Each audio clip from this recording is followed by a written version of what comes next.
Hello दोस्तों, आज के इस वीडियो में हम डिस्कस करेंगे एंटरप्रेनर के लिए when they start A business. जब आप कोई भी एक बिजनेस चालू करते हैं, कौन सा प्रॉब्लम्स एंटरप्रेनर को फेस करना पड़ता है।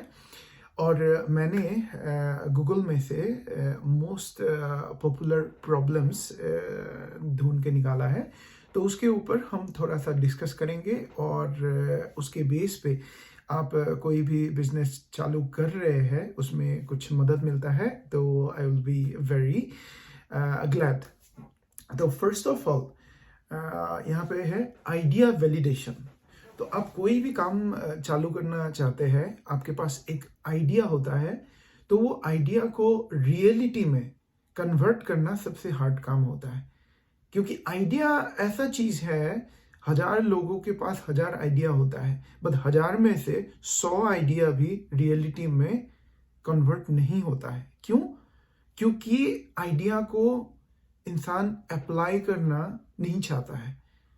काफ़ी बार बिजी रहते हैं लोग, और कोई लेजी होते हैं। बहुत सारे सिचुएशन में क्या होता है कि गवर्नमेंट के लिए या फिर प्राइवेट कंपनी के लिए तो हम काम करते हैं, बट जब खुद के लिए करना होता है तो हमारे पास टाइम नहीं होता है।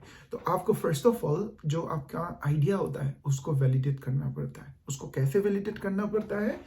जो भी आप काम मन में लेके आगे बढ़ रहे हैं, उसको कुछ भी हो चालू करना जरूरी होता है। तो एक बार चीज चालू हो गया, फ्रॉम ग्रास रूट लेवल जो बोलता है कि पॉइंट ए से आपने बिजनेस के लिए, फॉर एग्जांपल आप कोई एक शॉप खोल रहे हैं, तो फर्स्ट आपको रिसर्च करना पड़ेगा कि कौन सा डॉक्यूमेंट आपको चाहिए होगा कंपनी रजिस्टर करने के लिए। उसके बाद कौन सा आपके पास सप्लायर होना चाहिए जिसके पास प्राइस अच्छा होना चाहिए, है ना। तो उसके बाद कौन से क्लाइंट्स को आप वो चीज बेचना चाहेंगे। तो ये सब इंफॉर्मेशन कलेक्ट करना होता है, और उसके बाद वो आइडिया को आपको रियलिस्टिक लेवल पे मूव करना होता है। तो वो रियलिस्टिक मूवमेंट बहुत ही जरूरी चीज है। नेक्स्ट पॉइंट है फाइनेंशियल कॉन्स्ट्रेंट्स। तो उसमें क्या होता है कि आप कोई भी बिजनेस चालू करें तो फर्स्ट स्टेप में आप बीइंग एंटरप्रेनर बहुत सिचुएशन में फाइनेंशियली आप फिट नहीं रहते हैं। तो उसके लिए आपको एक चीज जानना होता है कि आप कितना इन्वेस्टमेंट कर रहे हैं और आपको कितना रिटर्न मिल रहा है। फॉर एग्जांपल, आज तक मैंने बहुत सारे अनसक्सेसफुल बिजनेस किया हुआ है, और फिलहाल टच वुड सक्सेसफुल बिजनेस भी मैं कर रहा हूँ। तो सबसे बड़ा गलती जो मैंने किया अनसक्सेसफुल बिजनेस पे, कि जितना मैंने इन्वेस्टमेंट किया उसका क्या रिटर्न हो रहा है वो मैंने दिखा ही नहीं। एग्जाम्पल मैं आपको देता हूँ, मैंने एक यूरोपियन कंट्री पे रेस्टोरेंट खोला था, जो एंड में बिना प्रॉफिट का मुझे बंद करना पड़ा। क्यों? क्योंकि यूरोप पे समर पे अच्छा बिजनेस होता है, बट विंटर पे जब ठंड ज़्यादा होता है, क्लाइंट्स होता नहीं है, तो हमें वो समय भी कैसे हम सरवाइव कर पाए। क्योंकि आप कोई भी रेस्टोरेंट खोलते हैं तो रेस्टोरेंट के बिल्स हो गए, जो इलेक्ट्रिसिटी पानी सबका बिल, उसके बाद रेंट हो गया, उसके बाद एम्प्लॉयज़ का हो गया, उसके बाद आपको टाइम टू टाइम कंपनी के जो टैक्सेस वगैरह होता है सब पे करने के लिए आपका एक बजट होना चाहिए। तो मैंने गलती वही किया था कि मैंने समर में जब अच्छा बिजनेस चलता है उसके बेस पे काम चालू किया, उसके बाद विंटर आने तक मैं सरवाइव नहीं कर पाया। मगर ये सब गलती भी ऐसा होता है कि हमें सिखाता है जिंदगी में।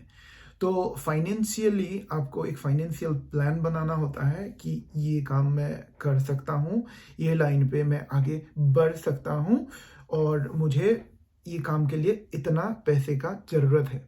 आई डोंट नो, आपका कोई फाइनेंशियल एडवाइज़र हो सकता है, या फिर कोई बैंक से आपको कोई लोन मिल सकता है, या फिर आपके पेरेंट्स, दोस्त या फिर रिलेटिव्स आपको मदद कर सकता है। बट आपको एक चीज़ जरूरी है जानना कि कितना मैं पैसा इन्वेस्ट कर रहा हूँ, कितना मुझे रिटर्न मिल रहा है, और कितने टाइम में रिटर्न मिल रहा है। और मैं आपको तो एक चीज़ रिकमेंड करूँगा, कोई भी बिजनेस आप चालू करना चाहे ऑनलाइन, अभी 21st सेंचुरी में आपका आफ्टर कोरोना जो ऑनलाइन कोई भी बिजनेस होता है, ट्रेंड होता है, वो चलता है। और ऑनलाइन बिजनेस में आपका इन्वेस्टमेंट बहुत कम होता है कंपेयर विथ जो बोलता है ROI, return of investment, right. तो ऑनलाइन से चालू कर सकते हैं। नेक्स्ट है मार्केट रिसर्च। ये एक बहुत ज़रूरी चीज़ है, जो मैंने फर्स्ट पॉइंट आइडिया वैलिडेशन में भी बोला कि कौन से मार्केट को आप टारगेट कर रहे हैं, आपका ऑडियंस कौन है। लेट्स से आप कोई अमेजोन पे एक आपका ऑनलाइन शॉप खोल रहे हैं, तो किसके लिए ये शॉप बन रहा है। लेट्स से टीनेजर्स को आप कंसंट्रेट कर रहे हैं, या फिर 30s के जो एडल्ट्स है उसको टारगेट कर रहे हैं, या फिर ओल्ड पीपल को टारगेट कर रहे हैं, राइट। तो वो टारगेट ऑडियंस आपके लिए बहुत ज़रूरी है, किसके लिए आप ये चीज़ बना रहे हैं, और वो लोगों का क्या इंटरेस्ट है वो भी आपको जानना ज़रूरी है। तो उसके लिए आपको मार्केट रिसर्च बहुत ज़रूरी है। इनफैक्ट उसके अलावा मैंने जैसे बोला कि आप कोई एक चीज़, लेट्स से आजकल ड्रॉप शिपिंग बहुत पॉपुलर है। ड्रॉप शिपिंग क्या चीज़ है कि आप कोई भी एक चीज़ कोई जगह से खरीदते हैं, लेट्स से चाइना से, इंडिया से, बांग्लादेश से कोई एक चीज़ को, उसके बाद आप दूसरे कंट्रीज़ में वो चीज़ को बेचते हैं। जैसे अमेज़न में बहुत सारे रीसेलर्स बोलते हैं। तो if I am making any mistake, कोई गलती हो रहा है तो गलती माफ़, वीडियो में कमेंट कीजिए, गलती सुधार दीजिए, है ना। तो अमेज़न में आपका क्या होता है कि बहुत सारे रिटेलर्स होता है जो चाइना या इंडिया से खरीदते हैं, और ऑनलाइन उसके बाद US, कनाडा ये सब में स्टॉक रख के बेचते हैं। तो उसका एडवांटेज क्या है, क्यों ऐसे बिजनेस पब्लिक कर पाते हैं, क्योंकि काफ़ी सारे सिचुएशन में कोई एक बंदा अली एक्सप्रेस से खरीद रहा है, उसका वेटिंग टाइम है आपका सामान मिलने का, let's say 1 week to 10 days to 30 days from China to North America. और आप सेम चीज़ यहाँ पे नॉर्थ अमेरिका पे या फिर यूरोप पे कोई एक बिजनेस कर रहे हैं, यूरोप पे सामान को रख रहे हैं, तो यूरोपियन क्लाइंट्स के लिए आप बेच रहे हैं, तो आपका उसमें काफ़ी फास्ट सर्विस होता है। और फास्ट सर्विस के लिए इंसान पैसा ज़्यादा भी दे तो ज़्यादा सोचता नहीं है ना। नेक्स्ट हो गया आपका कंपटीशन। ये एक बहुत ज़रूरी चीज़ है। अरे कंप्यूटर मेरा, ओके, कहाँ गया, कंपटीशन, यस। तो आपको एक चीज़ जानना ज़रूरी है कि आप कंपटीशन के सामने कैसे आप अपने आप को रख पा रहे हैं। लेट्स से आप कोई एक अमेज़न में ही, आई डोंट नो, कोई एक हेडफोन हो गया, तो ये हेडफोन आपको चाइना से मिल रहा है, लेट्स से 100 रुपीज़ का, और आप यहाँ पे बेच रहे हैं 110 का। बट आपको ये चीज़ भी ध्यान रखना ज़रूरी है कि आपके कंपटीशन में जो पब्लिक है वो कितने में बेच रहा है। कोई आपका कॉम्पिटिटर 105 में बेच रहा है, तो आप 110 में रखेंगे तो आपसे कोई नहीं खरीदेगा, क्योंकि आप मार्केट पे नए हैं। तो आपको कंपटीशन को बीट करना होता है। आप कैसे बीट कर पाते हैं कि कोई एक 105 का बेच रहा है तो आप 104 का डाल दीजिए। Next, legal and regulatory issues, ये बहुत ज़रूरी चीज़ है। और उसके लिए मैं आपको एक चीज़ बताता हूँ, जितना भी बिजनेस लीगल टर्म्स पे कॉम्प्लिकेटेड ना हो, तो ऐसे बिजनेस से आप अपना एंटरप्रेन्योरशिप जर्नी चालू करते हैं तो आपके लिए काफ़ी इजी रहता है। फॉर एग्जांपल, आप कोई मेडिसिन के लिए, कोई फूड बेवरेज के लिए, या फिर कोई ऐसा कोई चीज़ हो, कोई टैबलेट हो, हाँ, कोई मेडिसिन, या फिर कोई आई डोंट नो कोई एलोपैथिक मेडिसिन हो, तो ये सब चीज़ों में बहुत कॉम्प्लिकेशंस होता है। इनफैक्ट मैंने वंस अपॉन ए टाइम, आज से 10 साल पहले, ड्राई फ्रूट्स का बिजनेस चालू करने का कोशिश किया था, वो भी फ्लॉप हो गया था। तो इस वजह से मुझे अफ्रीका से अच्छा सोर्सेस मिल रहा था ड्राई फ्रूट्स के लिए, बट मुझे बेचना था यूरोप पे। बट यूरोप का रूल रेगुलेशंस मुझे पता नहीं था कि कस्टम्स में कैसे ये लोग फूड्स को वेरीफाई करते हैं कि यूरोपियन क्लाइंट्स के लिए कंज्यूमेबल है कि नहीं है, एंड सो ऑन, राइट। तो ये एक चीज़ है फूड बेवरेज के लिए। ऐसा ही इन द सेम वे बहुत सारे आपके प्रोडक्ट्स का मार्केट पे डिमांड आपको चेक करना होता है कि वो आप सेल कर पाएंगे ऑफिशियली इजीली या फिर नहीं कर पाएंगे। तो ऐसा प्रोडक्ट हो जो दिक्कत वाली बात है तो आप उसको टच ना ही करें। जो सिंपल प्रोडक्ट्स है जिसका बिजनेस आप स्लोली डेवलप कर पाए, बढ़ा पाए, तो वैसे बिजनेस पे ध्यान करेंगे तो अच्छा है। नेक्स्ट है टीम बिल्डिंग।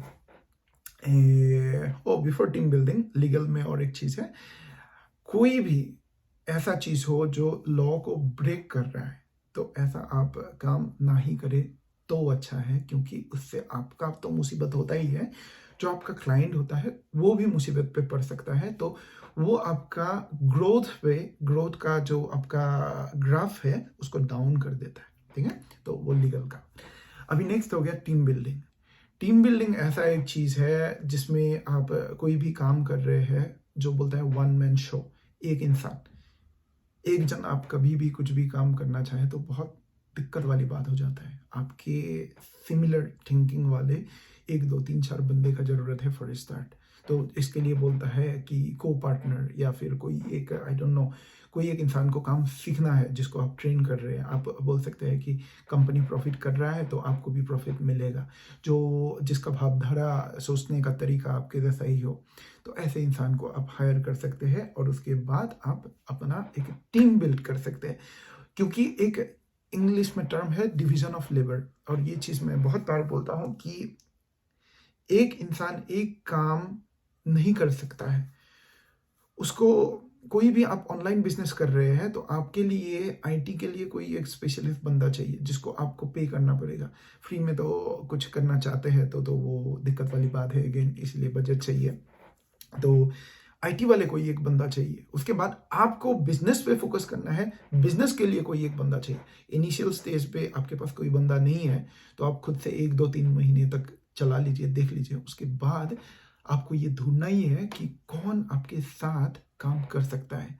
तो उस हिसाब से अपना बनता है जो को फाउंडर्स, या आपने फाउंडिंग कर दिया, विद इन फ्यू मंथ्स आपको कोई ना कोई एक इंसान चाहिए जिसके साथ आप काम कर सके। इफ नॉट को फाउंडर, आप फुल ओनरशिप चाहते हैं तो एज एन एम्प्लॉय भी चलेगा, as a manager and so on, but आपको कोई ना कोई चाहिए होता है।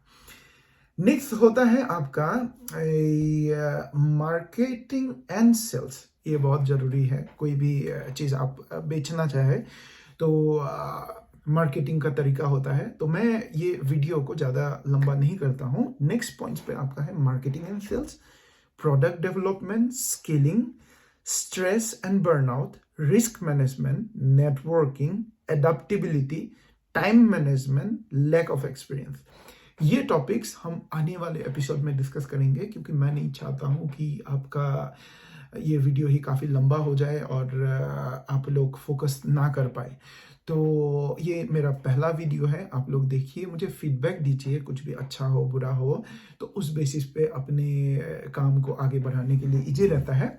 और आपका कोई भी क्वेश्चन रहता है तो बताइए। वैसे मैं ऑनलाइन बिजनेस से ही ताल्लुकात रखता हूँ और मैं पिछले काफ़ी सालों से अलग अलग मैंने बिजनेस प्रोजेक्ट्स पे काम किया हुआ है और based on that I am providing you this information, right? So stay tuned. Keep giving me your feedbacks and thumbs up if you like it and thumbs down if you don't like it. And आप बताइए, आपको कुछ अच्छा नहीं लगता है मेरा जो सजेशंस है उसमें, आपको कुछ अच्छा लगता है तभी भी बोलिए और अच्छा नहीं लगता है तभी भी बोलिए। तो till next time, we stay in touch. Thank you.